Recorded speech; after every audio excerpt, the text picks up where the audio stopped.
Exactly 1 year and 1 week ago, I gave one of John McAfee's final interviews. Here we In are. 2017, you made a prediction that Bitcoin would reach $1 million in price.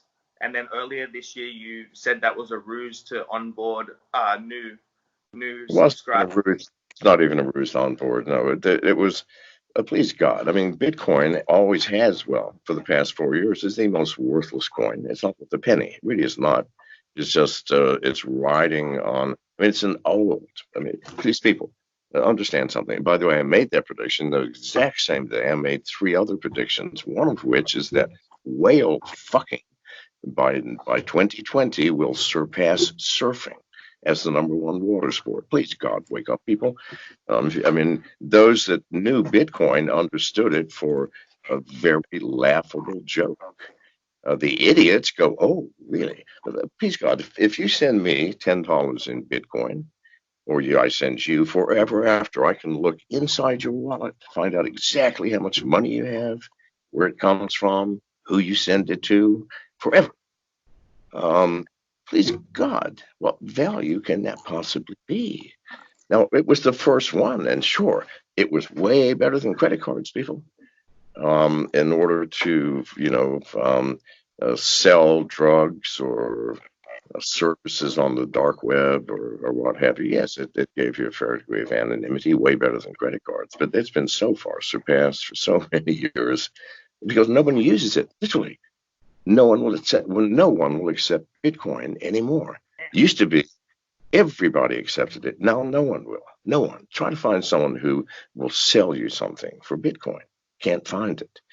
It's Monero, DAI, one of the other privacy coins. But no, no one accepts it anymore. It's a worthless coin. So, with the recent halving of Bitcoin, do you think there's going to be any projection up, or how do you see the future of Bitcoin? I don't think about it at all. It doesn't have any value. I just explained to you what it really was. Now, if you don't think that, and if you actually think, people go, oh, yes, that's a great coin. I want everybody to know everything I have. Now, please, people, what nonsense. You see people putting their Bitcoin address on their Twitter page going, make donations here. Well, what idiot does that with Bitcoin? Now, Monero absolutely, because no one can look in a Monero wallet, but everybody can look in a Bitcoin wallet forever. It's like going to the bank. Let's say you write a person a check. Someone came and fixed your sink, a plumber. You owe them a check for $20. He takes it to the bank and goes, yeah, I just got this check for $20, Mr. McAfee. Can you tell me how much money he has? And the bank goes, yes, one second. And it's opened the books. And can you tell me what his last 100 deposits were and who they came from? And the bank goes, yes, of course. And then you said, well, and from now on, every time someone makes a deposit or if he spends any money, would you please notify me? And the bank says, of course. Would you use that bank? Please, God, people, you wouldn't. That's what Bitcoin is, people. It was great when it came out. It was the harbinger of things to come, and it opened a door to a fertile field of incredible possibilities. But it's not worth anything anymore, because a coin is only worth what it is used for. And if it has no further use, why are people? I'm sorry. So, how do you view cryptocurrencies? Do you view them more as a utility to make transactions, or do you see them as a potential investment that could increase significantly in the future? If you're using them as an investment, I think that's ridiculous. I mean, they're there to free people from the bonds of financial slavery. And if you don't think you have bonds of financial slavery, I mean, if you use U.S. dollars, you think those are your dollars? Bullshit. Bullshit. They belong to the Fed. You're just moving them around for the Fed. And they can do whatever they want with that money. They can make it worthless they're doing it now. $2 trillion they just manufactured out of the air. We can't do that with cryptocurrencies. And so the dollar will eventually be worthless. Same thing with the pound. But with cryptocurrency, no one can do that. It is a permissionless currency system. You want to send money to a foreign country, you have to go to the bank.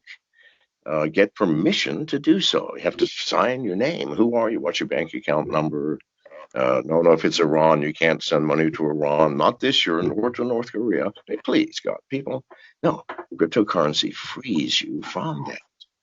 And without the fiat currency, you cannot pay the rent, send your children to school, buy insurance, get food. So you are a slave to fiat.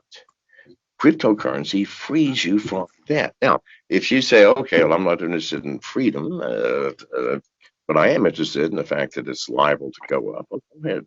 It's all a risk. I mean, look at the idiots investing in Bitcoin. Yet all of us that truly understand the blockchain are just laughing our asses off. It's only the people that don't understand it that are buying and selling Bitcoin. People who truly understand what Bitcoin is and was, and it was fantastic, people, because there was nothing else. But now it's been replaced by so many more powerful currencies that it has no value. So realistically, you think that Bitcoin's going to drop significantly from its current levels of around $10,000 a coin? I don't have a fucking clue. I don't care about it. It has no value. The people, listen, find a single person that understands blockchain that owns a single Bitcoin. None of us do. So I don't know. It depends on how stupid the rest of the world is. But eventually, reality will catch up, always. You know, if you invest in a Ponzi scheme, it's going to work. I don't know how long, a week, a month, a year, 10 years maybe, until finally someone says, no, wait a minute, this is a goddamn Ponzi scheme, and then it collapses. So no, I don't know, another year, 10. I just know that its value is zero, and that's where it will end up. Within 6 months, a year, 2 years, 5, 10, 20, it will end up as zero. It can't be anything else because that is its true value. Do you understand? So you mentioned that the fiat currency, because they can just keep printing money, which just causes inflation. Do you think that if they return to a gold standard, that the fiat would then have value? I'm not saying it doesn't have value now. I mean, it has the value that people put into it.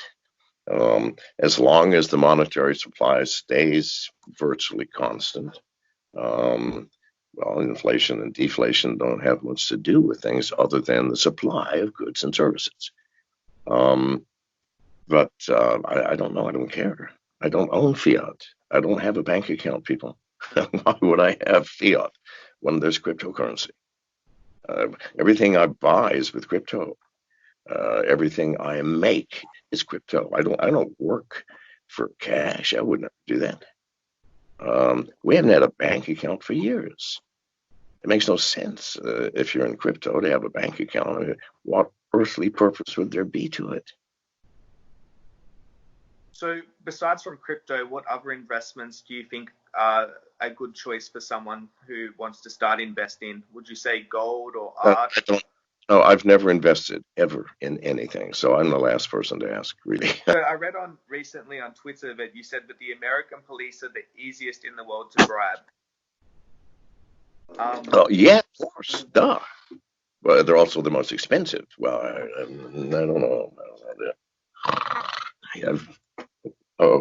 We're almost out of time. One more question. Yes, let me answer that. Yes, they are. So what's the question? How would you go about, because bribing a police officer is a serious offense in most countries, so don't you have some trepidation about bribing a police officer and then you get one by the books who will just press you with charges for bribery? Isn't that I've never experienced one, so I wouldn't know. I mean, I've never experienced one that wouldn't take a bribe, ever, anywhere in the world.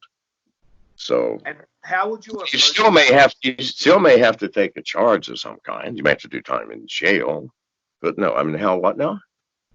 Let's say that you're in a developing country and a police officer is trying to charge you for, say, a minor drug offense. How would you approach bribing a police officer like that? Would you just flash them some cash, or would you speak about? Okay. If it's a developing country, in other words, a third world country, I mean, they all expect a bribe. They don't want to give you a ticket. They don't want to spend time taking you to jail. They'll just sit there kind of hemming and hawing until you say, well, just take care of it. I always pull out the least amount possible. $1. $1. Oh, no. Say mucho más. Okay. Well, how about 5? Until they go, okay. And then they go away. Now, if it's in America, you can't be doing shit like that. You had better have cash. I always have cash, wherever, stashed somewhere. Open your glove box and pull out a pack of $10,000 in $100 bills, and just lay it on the dashboard. Don't offer it to him. Just lay it on the dashboard. And then you say, is there any way that we make all this go away? That's how you start. You don't offer them money. Do you think that that's enough evidence for them to press the bribery charge on you? Of course. Duh. But depending upon what the charge is, what idiot police officer is not going to take it? Yeah. Now, come on. That you actually think that people who have to pay rent, send their kids to school, buy food, clothes, car, insurance, that are making $30,000 a year, and there's $10,000 and all you have to do is shake the man's hand and say goodbye? Who in their right fucking mind turns that down? Please try it, people. Yeah. Okay, Mr. McAfee.